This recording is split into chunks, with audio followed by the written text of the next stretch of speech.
kind of paranoia in situations.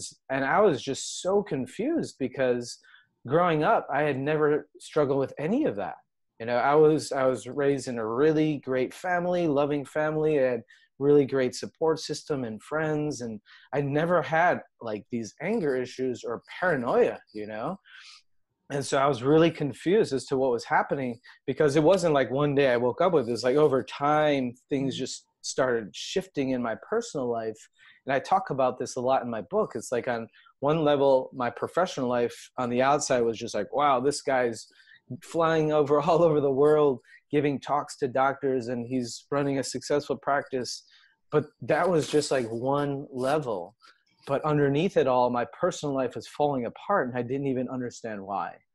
And so at that time, like, I started to see a lot of patients, you know, that I would run the protocols with, like the typical protocols that I learned in chiropractic school, that I even learned in the more advanced functional neurology and functional medicine courses, and they wouldn't get better.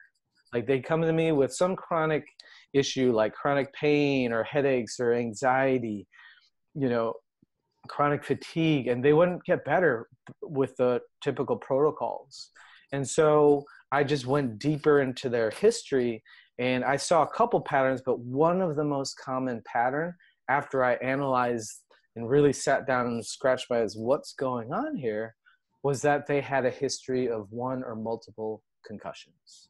And so as that point, like, again, that kind of like, I don't know, curiosity was sparked again. It's like, I need to like figure out what to do for patients with concussions. So I dove deep into the world of concussions, attended seminars, read books, you know, read articles, and just dove deep into that world.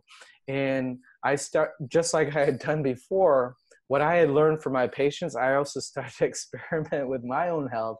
So I got really clear and clean with my diet, like specific to brain health. I started upping my supplement dosages, and then I started doing more yoga and meditation and all these things that I recommend for my patients, as well as these advanced therapies that we do in office. I started doing on myself.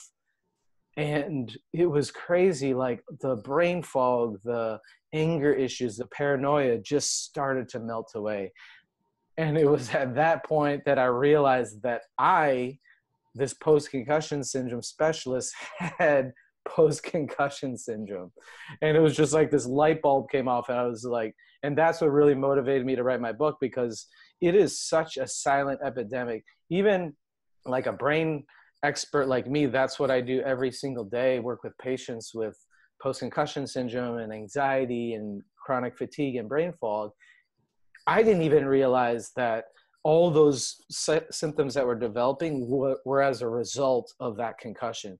And it's just, I'm shocked, because it's like, I think it's just, there's not enough public awareness. And that's why I think what you and Dr. Schmo are doing are just so fantastic, is because a lot of the patients that I've worked with, they don't even realize that the head injury that they had maybe when they were 9 or 10 years old, or maybe like this whiplash car accident, and now they have like these chronic health symptoms, they're not aware that that's the root cause. And that's one of the main reasons why I wrote my book, and I do what I do, and I've put together like a bunch of resources for patients to educate them so they can learn how to take control of their own brain health. So I have a couple questions, because you touched on a few things there. Yeah. These patients that you know, when you were digging into their history and found out they had